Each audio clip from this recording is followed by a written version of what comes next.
Picture the scene. The year 1095. A magnificent church council in Piacenza has gathered the flower of European clergy and nobility. The air hums with whispers and speculation, for the very fate of the Christian world is on the agenda.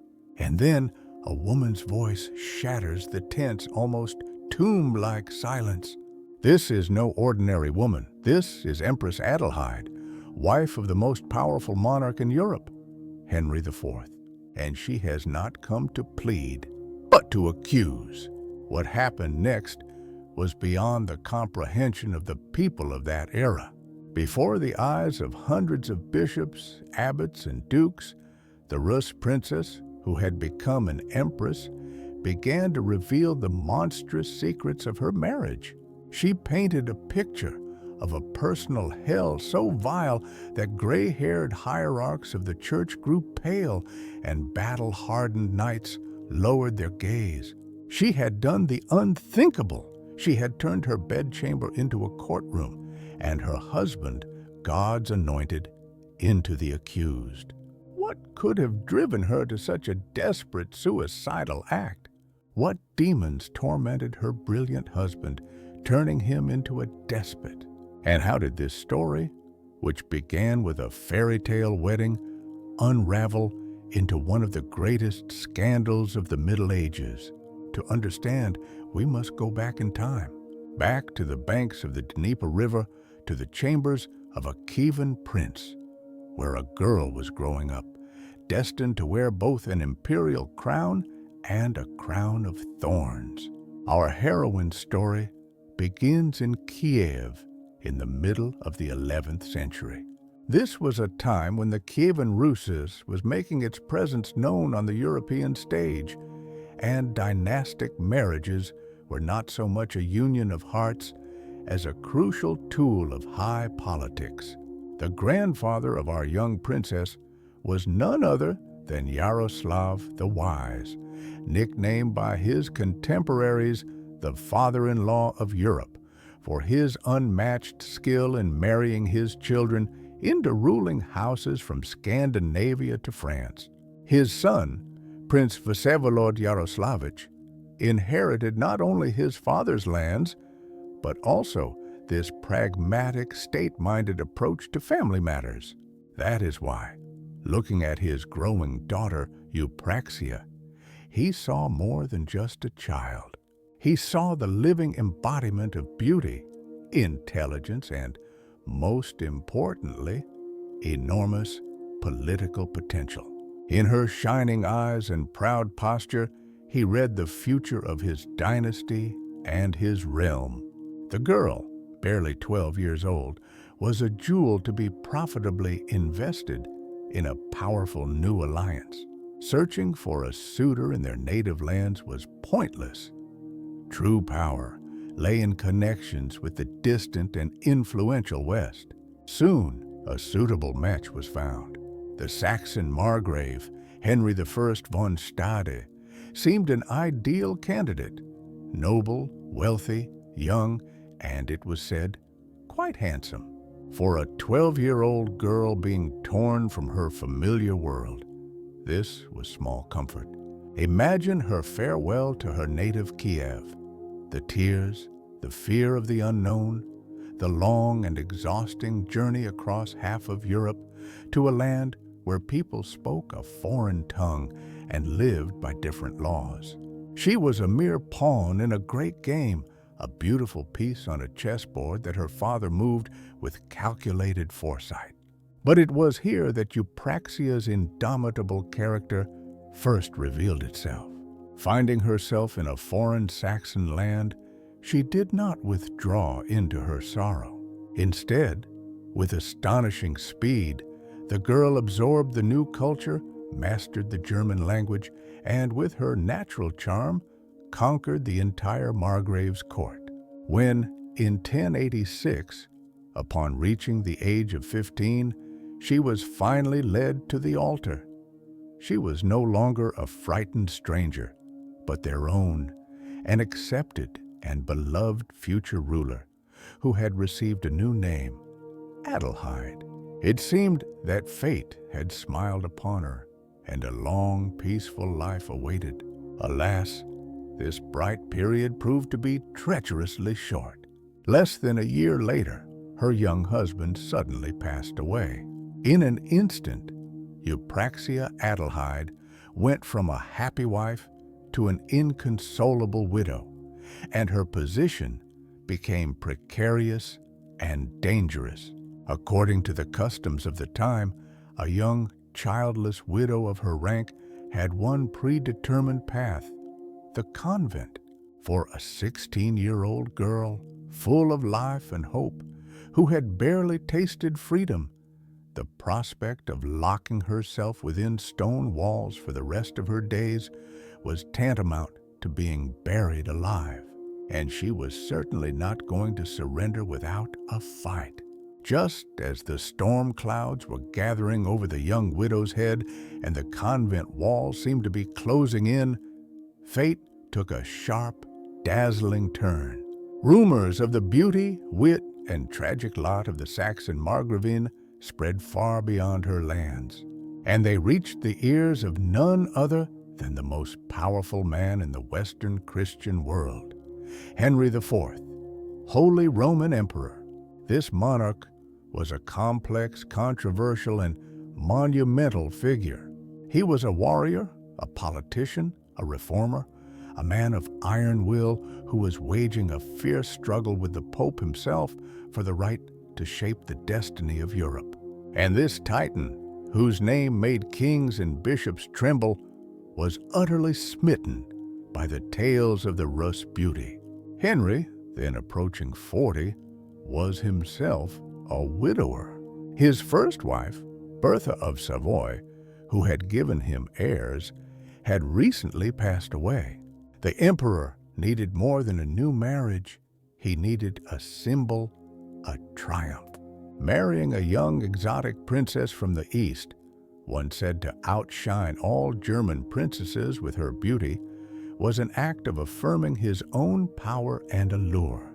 He saw in Eupraxia not so much a political asset as a magnificent trophy, one that would adorn his court and bolster his shaken prestige. Without a second thought, he dispatched envoys with an offer of marriage that was impossible to refuse. For Eupraxia, it was the only chance to escape the convent and return to the great game, and she seized it. In 1089, their wedding took place, followed by a lavish coronation in Cologne. The former Kievan princess and then Saxon Margravine officially became Empress Adelheid. The beginning of their life together was like a fairy tale. The experienced and imperious Henry was completely captivated by his young wife. He showered her with compliments, lavished her with luxurious gifts, and never let her out of his sight. It was as if he were reliving his youth, demonstrating to the entire court how deeply he was in love. For Adelheid, it was a time of dizzying ascent. She was on top of the world, bathed in the attention of Europe's most influential man, and it seemed all her past troubles had been nothing but a bad dream. However, the idyll did not last. Soon, the clouds that had seemed forever scattered began to gather again. Only now, they were far darker and more terrifying. Henry's character began to change before her very eyes. From an ardent lover, he transformed into a sullen and suspicious tyrant. He was tormented by failures on the battlefield and in political intrigues, and he began to vent his accumulated tension and bitterness on the one person closest to him, his wife. An ugly demon awoke within his soul, a sick, irrational jealousy. He began to suspect her of unimaginable betrayals, seeing a hidden motive in her every glance, her every word. The atmosphere at court became charged to the breaking point. The historian Karamzin, drawing on Western chronicles, describes an episode that might be considered a dark joke, had it not been a harbinger of true tragedy. Consumed by paranoia, Henry decided to subject his wife to a monstrous test. He conspired with one of his barons to seduce the Empress and arrange a secret rendezvous to obtain proof of her infidelity. The nobleman, fearing his master's wrath, began to court Adelheid assiduously, but she, faithful to her vows, paid him no mind. Finally, weary of his persistence, she pretended to agree and set a meeting in a secluded corner of the palace garden. But instead of herself, she sent two brawny servants with sturdy clubs, instructing them to teach the scoundrel a lesson. Imagine the court's astonishment when it was discovered the next day that it was not the baron who had appeared in the garden under the cover of darkness, but the disguised emperor himself. He received the full measure of what had been intended for his imaginary rival. This humiliating episode finally ripped the mask of civility from Henry's face. Enraged, feeling deceived and ridiculed, he unleashed his full fury upon his wife. The chronicles tersely report that he subjected her to a terrible public humiliation, forcing her to stand naked before his courtiers. From that moment on, her life at the imperial court became a living nightmare. The golden cage had slammed shut, and the fairy tale had become a living hell. The period following the humiliating scene in the garden became, for Eupraxia Adelheid, a descent into the darkest circles of a personal hell. Her husband, Emperor Henry, seemed to have lost all touch with reality, transforming into a sophisticated tormentor. His political troubles only worsened the situation. The world around him was crumbling. The cities of northern Italy, once loyal to his rule, rebelled one after another, forming the Lombard League. Pope Urban II, his sworn enemy, skillfully fanned the flames, excommunicating all of the emperor's supporters. Henry found himself trapped, confined to Verona, cut off from his German domains by hostile forces controlling the Alpine passes. And in this city, which had become his prison, he decided to create a prison for his wife as well. He locked Adelheid away in one of the grim towers of the Verona fortress, completely isolating her from the outside world. Deprived of servants, companions, and any form of support, she was entirely at his mercy. And here, far from prying eyes, his cruelty blossomed into something poisonous and monstrous. What transpired within those walls is difficult to describe and goes beyond mere domestic abuse. It was a methodical, deliberate annihilation of a human being's dignity. The medieval chronicles, particularly the Annals of Stade, normally restrained in their language, do not hide their horror. The chronicler states bluntly that the emperor's hatred for his wife had become stronger than the passion with which he had once loved her. He did not simply imprison her, he turned her into an object for the gratification of his own and his circle's most depraved desires.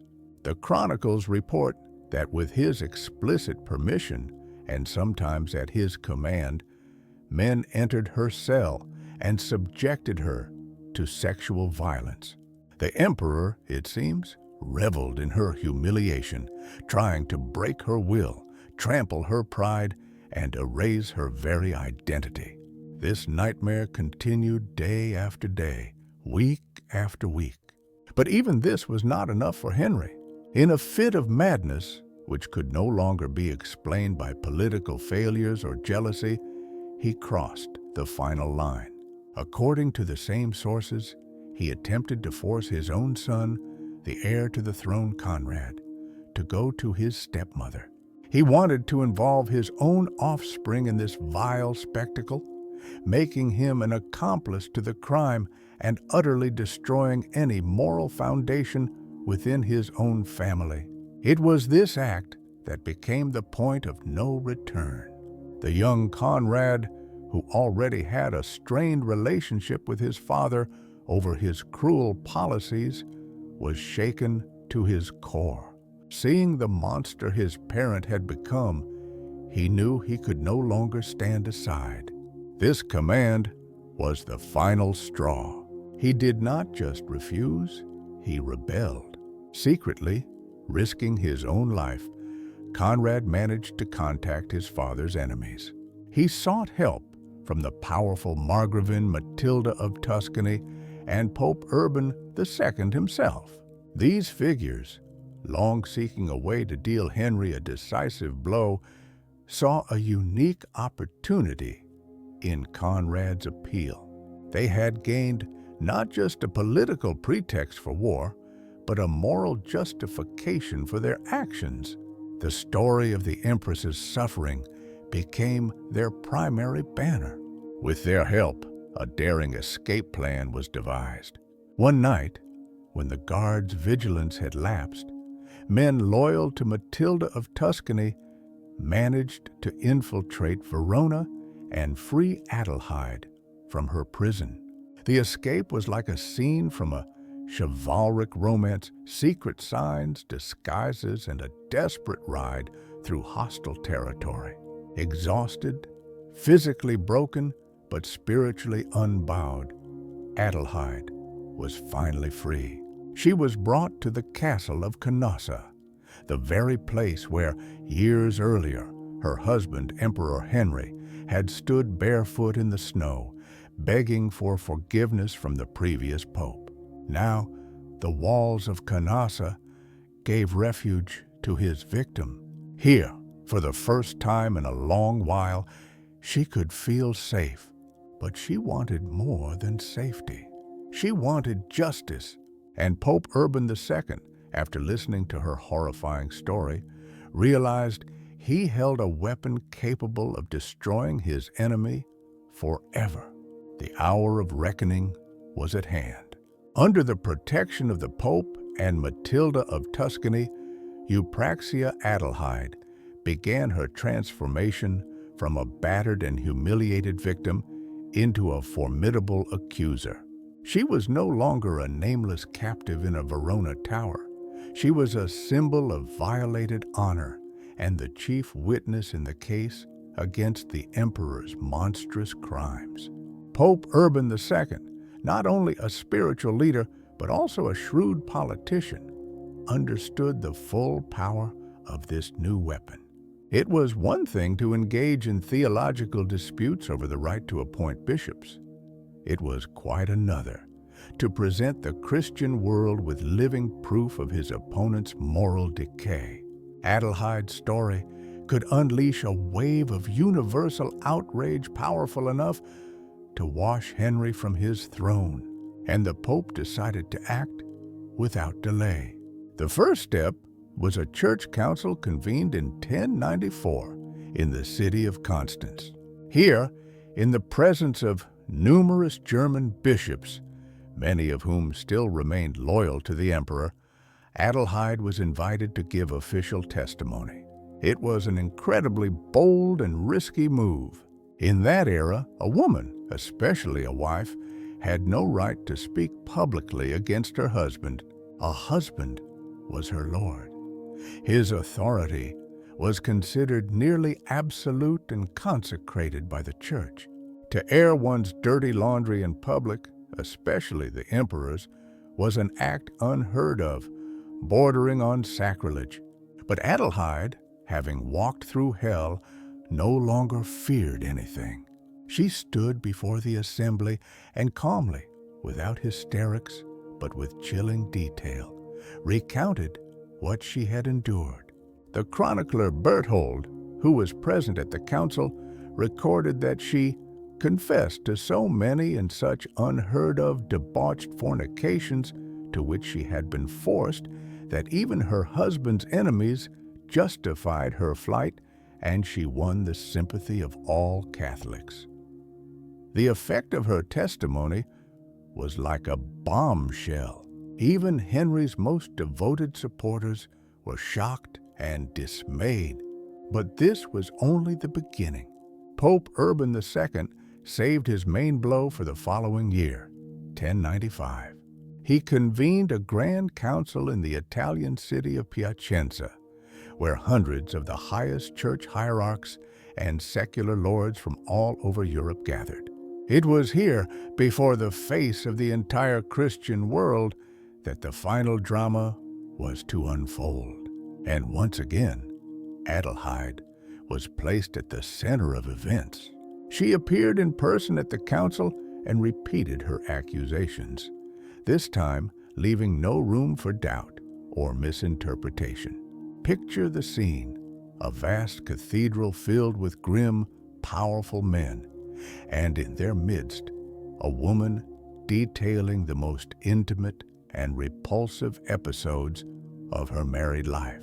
She spoke of the violence, the humiliations, her husband's depraved demands, and even his attempt to involve his own son. This was not merely a speech, it was an act of incredible courage that changed the rules of the game. Adelheid had broken every conceivable and inconceivable taboo of her time. She proved that even an emperor's power has a limit, the limit of human morality and Christian conscience. The reaction of the assembly was unanimous. The outrage was so profound and universal that the question of Henry's guilt was no longer debated. His actions were declared impermissible and godless. As a result, the Council of Piacenza excommunicated Emperor Henry IV for the third and final time. But this was no longer a political excommunication over investiture disputes. This was an excommunication for crimes against morality, which in the eyes of his contemporaries was far more terrible. News of the events in Piacenza spread throughout Europe, shattering the last vestiges of Henry's authority. His own sons, first Conrad and then the younger Henry, rose against him one by one, using Adelheid's story as the main argument in their struggle. The empire descended into the chaos of civil war, deprived of the church's support, abandoned by his vassals, and betrayed by his own children. The emperor was broken. He was forced to fight for his throne to the very end, but the odds were against him. In 1105, he was forced to abdicate in favor of his younger son, and a year later, forsaken by all and humiliated, he quietly departed this world. The mighty tyrant who had made all of Europe tremble ended his days in disgrace, defeated not by the armies of his enemies, but by the courageous words of a single woman. Adelheid had won. Her personal tragedy became the catalyst that led to the fall of one of the most formidable monarchs of the Middle Ages. After the formidable Emperor Henry IV was vanquished and justice, albeit at a terrible price, had triumphed, a new era began for Eupraxia Adelheid. Her mission was accomplished.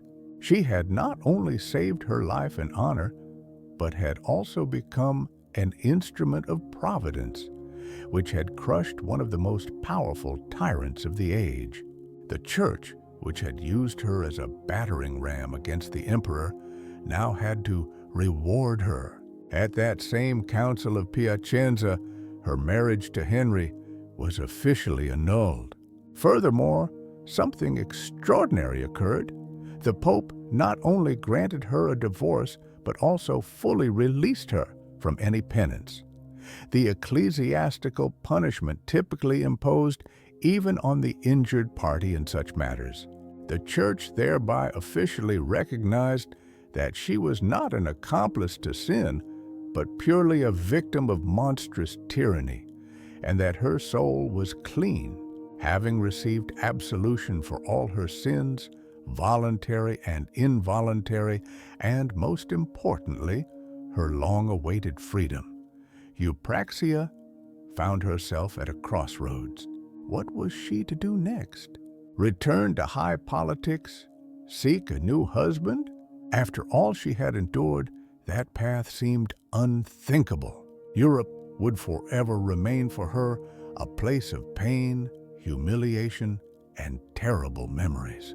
Her heart yearned for home, for the Rus, for the world she had left as a little girl so many years ago. But before returning, she found a temporary haven in Hungary at the court of King Kievan the Learned, who was married to her kinswoman, a daughter of Vladimir Monomakh. After spending about 2 years there, she likely recovered her spiritual and physical strength, growing accustomed to her new role, that of a free woman, the mistress of her own destiny. And so, finally, in 1199, after nearly 2 decades of wandering in foreign lands, Eupraxia Vsevolodovna returned to her homeland, to Kiev. One can only imagine what that homecoming was like. She had left as a young, hopeful bride and returned a mature woman bearing the weight of tragic experience, her name echoing across all of Europe. Here, on her native soil, she found what she had so desperately missed all those years: peace. She no longer sought power or fame. Her only desire was to withdraw from the world, and in 1107 she took monastic vows in one of the Kievan monasteries founded by her father. There, in silence and prayer, she spent the remainder of her days and departed this world in 1109, finding tranquility after a tumultuous and terrifying life. It would seem the story ends here. But its true significance extends far beyond the personal fate of one princess. Eupraxia's tragedy became a bitter but vital lesson for the Rus princes. Her story, passed down by word of mouth, vividly demonstrated the dangers inherent in dynastic marriages to distant Western rulers. It was one thing to marry a daughter into the neighboring Polish or Hungarian kingdom, from where a message could be sent in times of trouble or an army dispatched for aid. It was quite another to send her to the far corners of the earth, into the heart of a foreign and often hostile culture, where she would be left utterly alone, defenseless against her husband's will. Eupraxia's story showed that behind the glitter of an imperial crown could lie an abyss of madness and cruelty, and no political advantage was worth the tears and suffering of one's own daughter. From that time on, as historians note, the practice of sending Rus's princesses into such distant marriages all but ceased.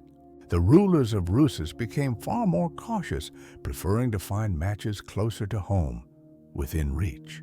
They understood that a political alliance is unreliable if it is not reinforced by the ability to watch over one's children and, if necessary, to protect them.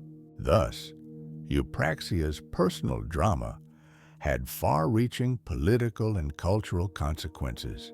She had, without knowing it, altered the vector of her nation's dynastic policy for a century to come.